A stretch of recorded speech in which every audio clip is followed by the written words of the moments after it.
प्रधानमंत्री नरेंद्र मोदी कल central Vista project देश को समर्पित करेंगे। ग्रैंड सेंट्रल विस्टा का फर्स्ट लुक भी सामने आ चुका है। मोदी के नए कर्तव्य पथ से साफ है कि मोदी अपने विरोधियों से न सिर्फ बिल्कुल अलग सोचते हैं बल्कि कुछ अलग डिलीवर भी करके दिखाते हैं। हमारी स्पेशल रिपोर्ट में देखिए कैसे प्रधानमंत्री और विपक्ष की अप्रोच में फर्क साफ नजर आता है।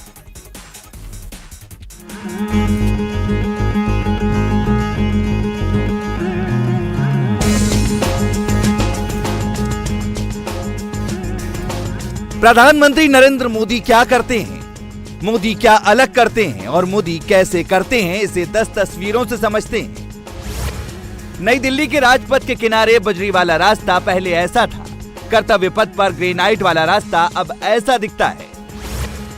पहले और अब के क्रॉस पाथवे में जमीन आसमान का अंतर है। कर्तव्य पथ के किनारे ऐसे 16,500 मीटर क्रॉस पाथवे बनाए गए हैं।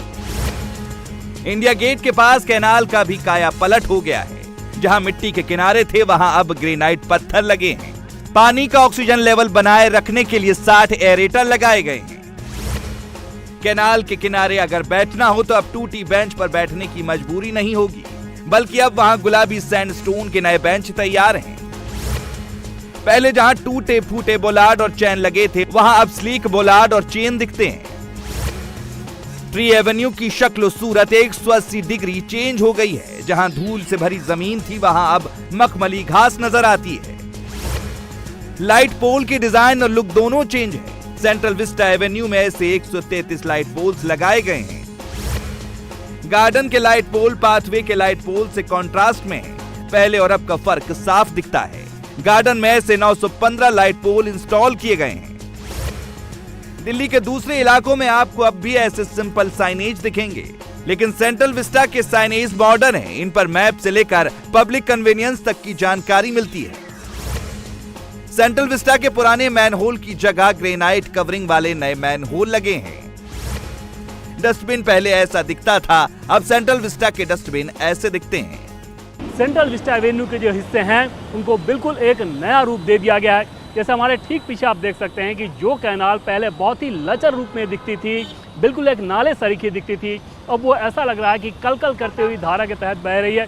और उसके चारों तरफ के अगर आप हिस्से को देखें, जैसे पाथवे पहले मिट्टी का हुआ करता था और अब उसमें ग्रेनाइट लगा दिया गया ताकि लोग आसानी से टहल सकें। जितनी सारी बेंच हैं, पहले तो बेंच बहुत कम हुआ करती थी, बहुत टूटे फूटे हालत में वो बेंच हुआ करते थे। अब अगर आप देखें तो इसके चारों तरफ इस सेंट्रल विस्टा एवेन्यू में हर तरफ ही आपको बेंच ही बेंच नजर आएगा। कर्तव्य पथ पे टहलने के साथ साथ पूरे लॉन में भी अगर आपको टहलना हो तो 16 किलोमीटर से ज़्यादा का वॉक हो सकता है अगर इस पूरे एरिया में टहला जाए।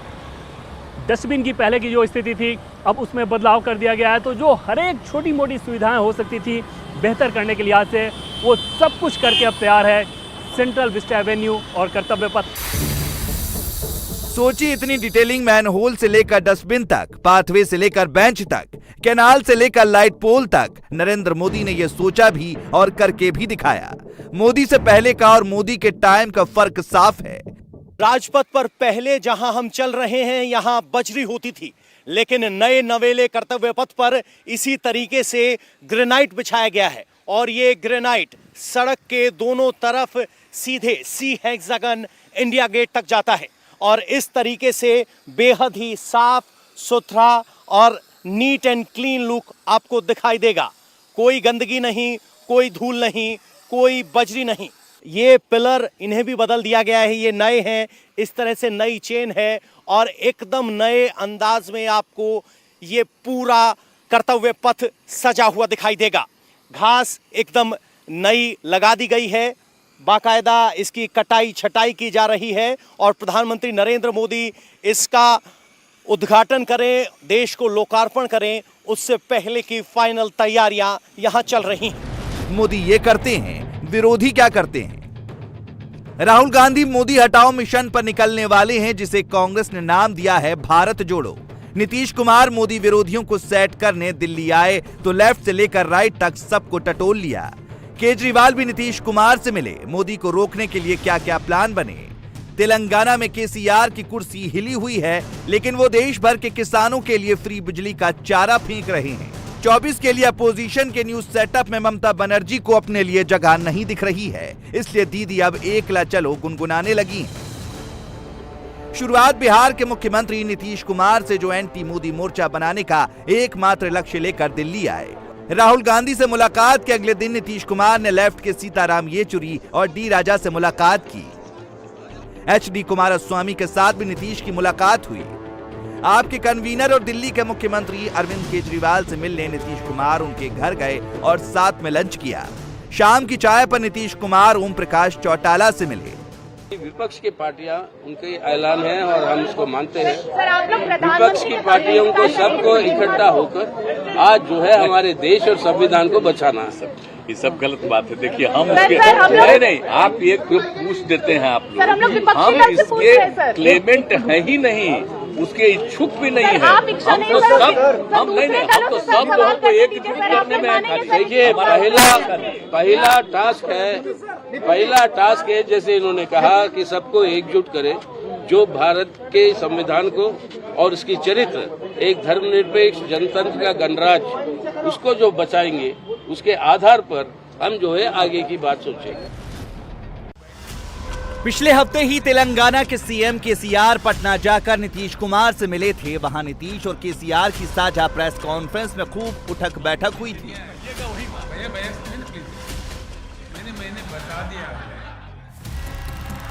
नीतीश कुमार अपना गेम सेट करने दिल्ली आए तो केसीआर ने तेलंगाना में ओवर टाइम शुरू कर दिया।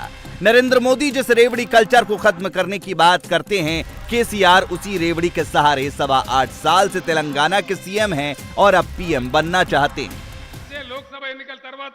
आने वाले 2024 में देश में बीजेपी मुक्त झंडा फहराया जाएगा। हम इस गरीब विरोधी, किसान विरोधी, मजदूर विरोधी सरकार को उखाड़ फेंकेंगे। दिल्ली में भी हमारी ही सरकार बनेगी। इस निजामाबाद की धरती से देश के सभी किसानों को खुशखबरी देना चाहता हूं कि आप लोग 2024 के चुनाव में बीजेपी मुक्त भारत नारे के साथ गैर बीजेपी सरकार चुनिए और सत्ता में आते ही तेलंगाना की तरह देश के सभी किसानों को मुफ्त बिजली दी जाएगी। निजामाबाद की धरती से मैं इसका ऐलान करता हूं। किसानों को फ्री बिजली देने का केसीआर का वादा वैसा ही है जैसा वादा राहुल और केजरीवाल गुजरात में करके आए हैं। पहले राहुल गांधी के वादे देखिए। 500 रुपए में गैस सिलेंडर, 300 यूनिट तक बिजली फ्री, 10 लाख तक मुफ्त इलाज, किसानों का 3 लाख तक कर्जा माफ, कोरोना पीड़ितों को 4-4 लाख, 3000 इंग्लिश मीडियम स्कूल, बेरोजगारों को 3000 का भत्ता। अब इसे केजरीवाल के वादे से कंपेयर करके देखिए। 2021 तक के सारे बिजली बिल माफ, हर घर में 300 यूनिट बिजली फ्री, किसानों को 12 घंटे फ्री बिजली, 5 फसलों पर MSP की गारंटी, 10 लाख सरकारी नौकरी, बेरोजगारों को 3000 का भत्ता, महिलाओं को 1000 का भत्ता। अब ऐसा तो हो नहीं सकता कि विरोधी इतना सब कुछ करें और नरेंद्र मोदी कुछ भी न करें। तैयारी मोदी ने भी की है। विरोधियों को उनके घर में ही घेरने का फुल प्रिपरेशन है। राहुल गांधी केरल के वायनाड में ही घेरे जाएंगे। केरल फ्रंट पर खुद मोदी लीड कर रहे हैं। ठाकरे को मुंबई में ही घेरने की तैयारी हो गई है। अमित शाह ने टारगेट 144 सेट किया है। अखिलेश यादव मैनपुरी से आगे सोच नहीं पाएंगे क्योंकि चैलेंज खुद उनके चाचा दे रहे हैं। केसीआर को तेलंगाना में ही घेरने के लिए बीजेपी ने प्लान 2023 लॉन्च कर दिया है। नीतीश कुमार को नालंदा में ही घेरा जा रहा है। वहां कुर्मी नेता और पूर्व केंद्रीय मंत्री RCP सिंह को आगे किया गया है। किसान लोग पस्त हैं और मुख्यमंत्री जी दिल्ली में मस्त हैं। किस बात के लिए? तो साहब विपक्षी एकता। आप जरा सुनिए, मुझे थोड़ा हंसी भी आती है। वो विपक्षी एकता है या थोड़ा लोगों को खराब लगेगा कि पक्षी एकता में लगे हुए हैं। पक्षियों को जानते हैं ना, पक्षी में एकता हो सकती है क्या? कई पक्षी जो होता है जमीन पर है, कई पक्षी हवा में है, कोई पेड़ पर रहता है। पक्षियों के तरह तरह के भोजन होते हैं, कोई जल में रहता है। वही हाल है अपने देश में। जितनी पार्टियां विपक्ष जिसको कहते हैं, पटना में आए तो थे, केसीआर आए, क्या हुआ जी? उठ बैठ होते रहा। वो कहें उठिए, वो कहें बैठिए। नीतीश कुमार जब दिल्ली में विपक्ष के नेताओं के साथ मीटिंग कर रहे थे, उसी समय बीजेपी हेडक्वार्टर में 24 वाला प्लान लॉन्च हो रहा था। Home minister Amit Shah, BJP अध्यक्ष JP नड्डा और संगठन महामंत्री BL संतोष ने 24 के चुनाव पर सीरियस चर्चा की। बीजेपी ने अपने मंत्रियों को 2-2 कॉन्स्टिट्यूएंसी में जाकर वहां की ग्राउंड रिपोर्ट तैयार करने का टास्क दिया था। मंत्रियों की रिपोर्ट पार्टी को मिल गई है और उस पर अब आगे का काम शुरू हो गया है। 19 में बीजेपी ने 543 में से 303 सीटें जीती थी और 144 सीटें रह गई थी। 24 के लिए बीजेपी ने उन सभी 144 सीटों के लिए स्पेशल प्लान बनाया है। इनमें से ज्यादातर सीटें दक्षिण में हैं, जहां नरेंद्र मोदी ने बीजेपी का एक्सपेंशन प्लान ऑन किया है।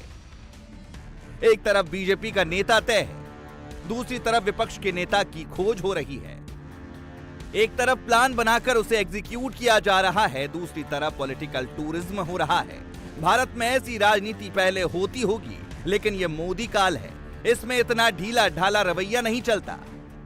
जो बिहार में अभी हुआ है, नीतीश जी अभी तक तो 1 महीना पहले तक तो पक्ष में थे, अभी 1 महीना के बाद विपक्ष की गोलबंदी कर रहे हैं, तो उस पर उसकी विश्वसनीयता कितनी है ये तो जनता पर ही आपको छोड़ना पड़ेगा। लेकिन मुझे ऐसा नहीं लगता है कि बिहार में जो नया राजनीतिक प्रयोग हुआ है उसका देशव्यापी कोई परिणाम होगा। मैंने अपने वक्तव्यों में ये जो महागठबंधन की सरकार बनी है उसके बाद भी इस चीज को क्लैरिफाई किया है कि मैं बिहार में जो घटना हुई है, राजनीतिक घटनाक्रम जो बदला है, उसको स्टेट स्पेसिफिक राज्य की घटना मानता हूं। इससे देश की राजनीति पर कोई बहुत बड़ा फर्क पड़ेगा ऐसा मेरी समझ से संभव नहीं है। नरेंद्र मोदी इसी हफ्ते केरल और कर्नाटक के मैंगलोर गए, तो उनके पॉलिटिकल प्रोग्राम पर गौर किया आपने? केरल में बीजेपी अभी 0 है, फिर भी मोदी वहां ग्राउंड तैयार कर रहे हैं। कर्नाटक में बीजेपी की सरकार है, वहां मोदी अपनी पार्टी को और मजबूत कर रहे हैं। हम ये भी देख रहे हैं कि जैसे जैसे भ्रष्टाचारियों पर एक्शन हो रहा है, तो देश की राजनीति में नया पोलराइजेशन भी शुरू हो गया है। भ्रष्टाचार और भ्रष्टाचारियों को बचाने के लिए कुछ राजनीतिक दल खुल करके सामने आ गए हैं, संगठित होने का प्रयास कर रहे हैं। देश और केरला के लोगों को ये भ्रष्टाचारियों को बचाने वालों से लगातार सतर्क रहना है। 24 का एक और बड़ा बैटल ग्राउंड महाराष्ट्र में तैयार हो रहा है। बीजेपी ने जिन 144 सीटों पर फोकस किया है, उनमें से 16 सीटें महाराष्ट्र की हैं। बीजेपी ने 2019 में यहां 23 सीटें जीती थी और 18 सीटें शिवसेना को मिली थी। मोदी की पार्टी अब उन सीटों पर भी ऑफेंसिव है जहां शिवसेना जीती थी। उद्धव ठाकरे ने नरेंद्र मोदी की दोस्ती ठुकराकर दुश्मनी मोल ली है। ठाकरे को पहला झटका लग चुका है, दूसरा बीएमसी में लगने वाला है और तीसरा 2024 में लगेगा। अमित शाह मुंबई गए तो बीजेपी को बीएमसी में कम से कम 135 सीटें जीतने का टारगेट देकर आए। बीएमसी में ठाकरे का होल्ड टूटेगा तो बची खुची शिवसेना भी बिखर जाएगी। क्या महाराष्ट्र में वैसा ही होगा जैसा बीजेपी ने सोचा है? मेहनत आदित्य ठाकरे भी कर रहे हैं, उनकी सभाओं में लोग आ भी रहे हैं। सरकार चली गई है, लेकिन शिवसेना का आधा संगठन अभी ठाकरे के पास बचा हुआ है। इंडिया टीवी हर वक्त हर जगह डाउनलोड करने के लिए सर्च करें India TV news Google play store या ऐप स्टोर पर।